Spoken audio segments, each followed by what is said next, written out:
Hello दोस्तों, आप सभी लोगों का स्वागत है आपके अपने यूट्यूब चैनल एग्री पैराडाइज पे। तो आज के वीडियो में हम लोग बात करेंगे गेहूं की खेती।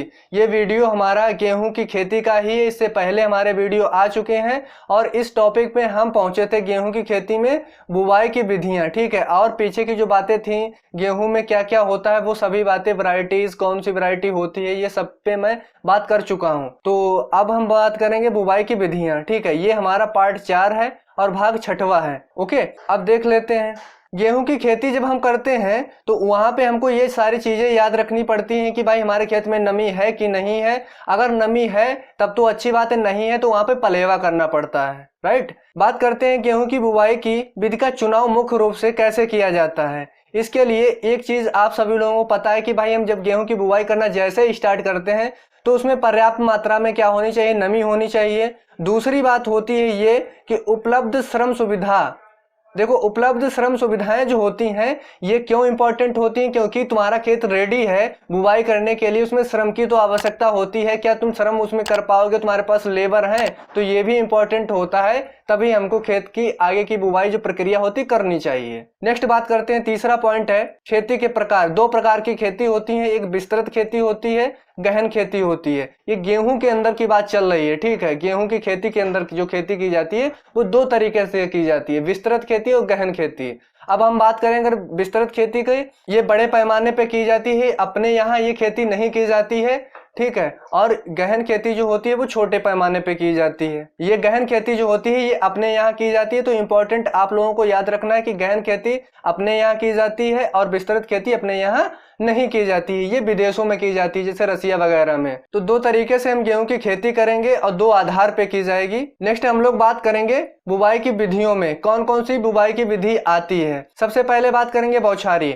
बौछारी क्या होती है, उसमें हम ये नहीं सोचते हैं कि बीज को किस तरीके से डालना है, क्या है, एक तरीके से मुट्ठी में बीज लेकर और उसको उर्रा दिया जाता है। जैसे देख पा रहे होंगे, जैसे ये उर्रा रहे हैं, ठीक है, दिखाई दे रहा है। तो क्या करते हैं, ऐसे ही बीज को उर्रा दिया जाता है। उस केस में उर्राया जाता है जब खेत में हमारे नमी पर्याप्त मात्रा में हो। जब नमी पर्याप्त मात्रा में ना हो तब इसका यूज बिल्कुल नहीं करते हैं। जब नमी होती है तभी इस विधि का यूज किया जाता है, जिसको हम बोलते हैं बौछारी विधि। बौछारी का मतलब बौछार टाइप से उर्रा देना, ओके। इसको इंग्लिश में बोलते हैं ब्रॉडकास्टिंग मेथड, ओके। नेक्स्ट बात करते हैं डिबलिंग विधि। डिबलिंग विधि के बारे में हम आगे बात करेंगे, इसमें क्या होता है क्या नहीं होता है। उसके बारे में हम बात करेंगे। हल के पीछे पंक्तियों में बुवाई करना, किस तरीके से बुवाई की जाती है उस पर भी हम बात करेंगे। मैंने बौछारी की विधि को इसलिए बता दिया क्योंकि इसमें कोई ज्यादा खास बात है नहीं, इंपॉर्टेंट तो नहीं बताए हैं। फिर नेक्स्ट बात करेंगे सीड ड्रिल से बुवाई, और ये सारी बुवाई गेहूं के खेत में ही की जाती है जब हम गेहूं की बुवाई करते हैं।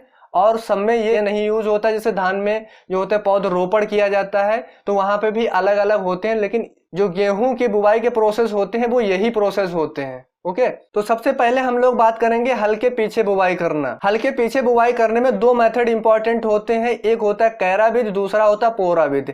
अगर हम कैरा विधि की बात करें तो इसमें क्या होता है, आप लोगों ने देखा होगा कि जब खेत की जुताई की जाती है तब देसी हल से करते हैं और उसी देसी हल से कूड़ बनाए जाते हैं, लेकिन उसमें एक दूसरा व्यक्ति होता है, वो क्या करता है, बीज डालता है। एक क्या करता है, देसी हल से कूड़ बनाता है, दूसरा क्या करेगा, बीज डालेगा। तो उसी को बोला जाता है कैरा मेथड, ओके। अगर हम पोरा मेथड की बात करें तो पोरा मेथड में एक नाई लगी होती है, आप लोगों को इमेज में दिखा रहे हैं तो आप देख पा रहे हैं कि पोरा मेथड में क्या होता है, एक नाई लगी होती है। ये जैसे हल है, ठीक है, ये यहाँ पे हल होगा, ठीक है। हल में जैसे इसमें क्या होता है, कैरा मेथड में ये बना हुआ कूड़ है, इसमें एक व्यक्ति क्या कर रहा है, सीड डालता हुआ जा रहा है। अब जब सीड डालता हुआ जा रहा है तब इसको कैरा मेथड कहेंगे। और इसी हल में एक नाई जोड़ दी जाए और नाई जोड़कर क्या करते हैं, उसमें सीड डालता हुआ दूसरा आदमी इसमें भी सीड डालेगा, लेकिन वो हल में जुड़ा हुआ होता है नाई, तो उसी को हम बोलते हैं पोरा मेथड। आशा करता हूँ ये चीज समझ में आई होगी। अब हम लोग एक एक करके एक एक के बारे में बात कर लेंगे। कैरा विधि की बात करें तो अथवा हल के पीछे हाथ से बीज बोना,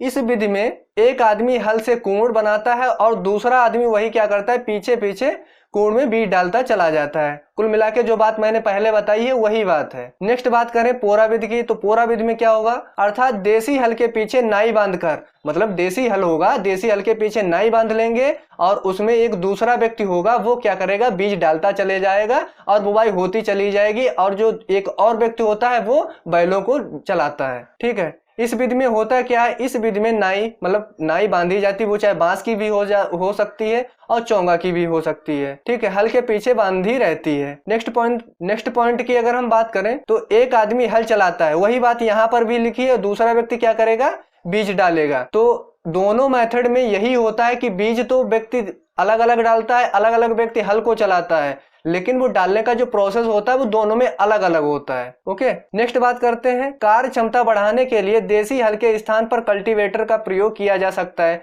जैसे हम बुवाई कर रहे हैं, अब हमको बड़ी एरिया में जब बुवाई करनी है, ठीक है, तब वहां पे क्या करेंगे, हम कल्टीवेटर का प्रयोग कर लेंगे, क्योंकि भाई कल्टीवेटर में ज्यादा फार लगे होते हैं, तो उससे क्या होगा, बड़ी एरिया में जल्दी जल्दी मतलब कि बुवाई हो जाएगी। तो इसीलिए कहा गया कि कार्य क्षमता को बढ़ाने के लिए हम कल्टीवेटर का यूज कर लेते हैं। ओके, क्योंकि कल्टीवेटर में एक बार में 3 कूण बनते हैं। आप लोग गांव की भाषा में देखेंगे तिफरा नाम का एक कल्टीवेटर आता है, उसमें 3 फार लगे होते हैं। जब उसके साथ में बुवाई की जाएगी तो 3 कूण बनेंगे ना, और ऐसे क्या होता है, देसी हल में 1 कूण बनता है। तो आशा करता हूँ समझ में आया होगा भाई, उससे तो ज्यादा कोण बनेंगे। अब हम लोग बात करेंगे सीड ड्रिल द्वारा बुवाई करना।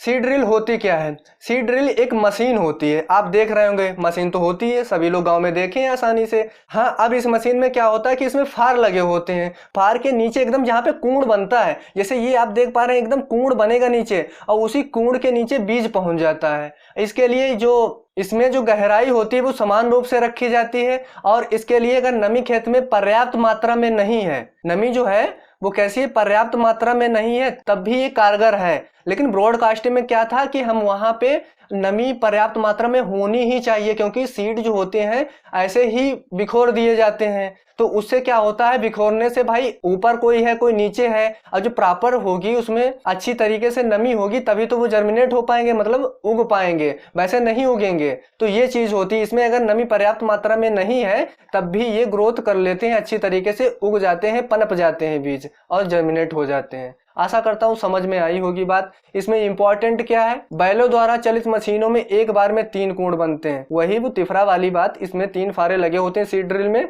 ठीक है। अगर हम बात करें ट्रैक्टर वाले की, तो ट्रैक्टर में 9 कूण बने होते हैं। कभी भी अगर क्वेश्चन आपसे पूछा जाएगा तो ये नहीं पूछा जाएगा सीड ड्रिल क्या होती है, ये पूछा जाएगा कि सीड ड्रिल ट्रैक्टर चलित मशीन में कितने कूण होते हैं, तो 9 होते हैं, और अगर बैल चलित की बात करते हैं तो 3 कूण होते हैं। ओके, अब हम लोग बात करेंगे डिवलर द्वारा बुवाई करना। गेहूं की बुवाई डिवलर विधि से की जाती है। कैसे की जाती है ये चीज पहले फिगर में देख लें तो अच्छी तरीके से समझ में आएगी, फिर हम बात करेंगे कि इसमें क्या क्या होता है। देखो, डिवलर विधि में खूंटियां लगी होती हैं, ये आप लोग देख पा रहे होंगे, लेकिन कितनी खूंटियां लगी होती हैं ये इंपॉर्टेंट होता है। क्वेश्चन यूपी कैटेट में पूछा हुआ है कि डिवलर विधि में जो डिवलर होता है उसमें कितनी खूंटियां होती हैं, तो 27 खूंटियां लगी होती हैं। आप अगर इसमें गिनेंगे तो इसमें कम ही होगी, ये आपकी बुक का है, तो ये दोस्तों इसको ज्यादा इंपॉर्टेंट मानिए, क्योंकि ये हाथ के द्वारा बनाया गया है, और ये भी हाथ के द्वारा तो ये बनाया जाता है, लेकिन ये दोस्तों एक अच्छा वाला है कि इसमें कितनी खूंटियां होती, क्या होता है, ये बुक का है। इसीलिए देखिए आप गिनिएगा, 1 2 3 4 5 6 7 8 9, मतलब कि 9 की अगर हम 3 से गुणा करते हैं तो 27 हो जाती है। तो इसमें कितनी होती है, 27 खूंटियां होती हैं। तो ये इसको इंपॉर्टेंट है, इसमें यही याद रखना है। और ये जो होता है इसमें पर्याप्त नमी की आवश्यकता होती है, अगर पर्याप्त नमी नहीं, थोड़ी बहुत कम है, तब भी इसका प्रयोग कर लिया जाता है। बकाया जो ब्रॉडकास्टिंग होती है उसका प्रयोग नहीं बिल्कुल किया जाता है इस केस में। डिवलर द्वारा बुवाई तब की जाती है जब हमको छोटे एरिया में हमको बुवाई करनी होती है, तब उससे हम डिवलर विधि से कर लेते हैं।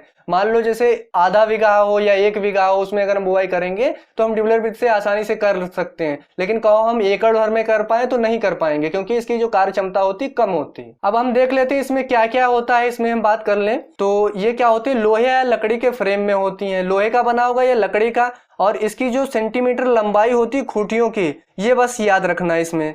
तो ये कितनी होती है, 60.5 सेंटीमीटर लंबी खूंटियां इसमें लगी होती हैं, क्योंकि इतनी इसमें लंबाई होती है। वो तुम अपने आप भी सोच सकते हो कि कितनी गहराई तक हमको सीड की बुवाई करनी है, ठीक है, तो अपने हाथ में होता है ना, तो आप जैसा भी करना चाहें कर सकते हैं। नेक्स्ट पॉइंट हमारा है, जब किसी नई किस्म का बीज थोड़ी मात्रा में उपलब्ध हो तो उसका बीज आगे के लिए बढ़ाना हो तो इस विधि का अपनाना उचित रहता है, क्योंकि भाई बीज थोड़ी मात्रा में है, उसको हमको बड़ी मात्रा में बनाना है, तब हम डिवलर विधि का यूज करेंगे। ठीक है। नेक्स्ट हमारा है इसमें इसी का डिबलर का ही है, इसमें क्या होता है, पौधों का अंतरण कितना रखा जाता है ये भी तो पता होना चाहिए, क्योंकि अगर हाथ से बना रहे हैं तो पता होना चाहिए कितनी गहराई रखनी पड़ेगी, कितना अंतरण रखना पड़ेगा। पौधे के बीच के अंतरण, बुवाई की विधि, मृदा उर्वरता, गेहूं की किस्म, मृदा में नमी की उपलब्धता आदि कारकों पर निर्भर करती है। आपको पहले भी मैंने ये बात बताई थी कि जब हम बुवाई की ये विधि करेंगे, डिबलर विधि से करेंगे, तो वहां पे हमको मृदा की उर्वरता भी देखनी पड़ती है, उसमें कितनी है।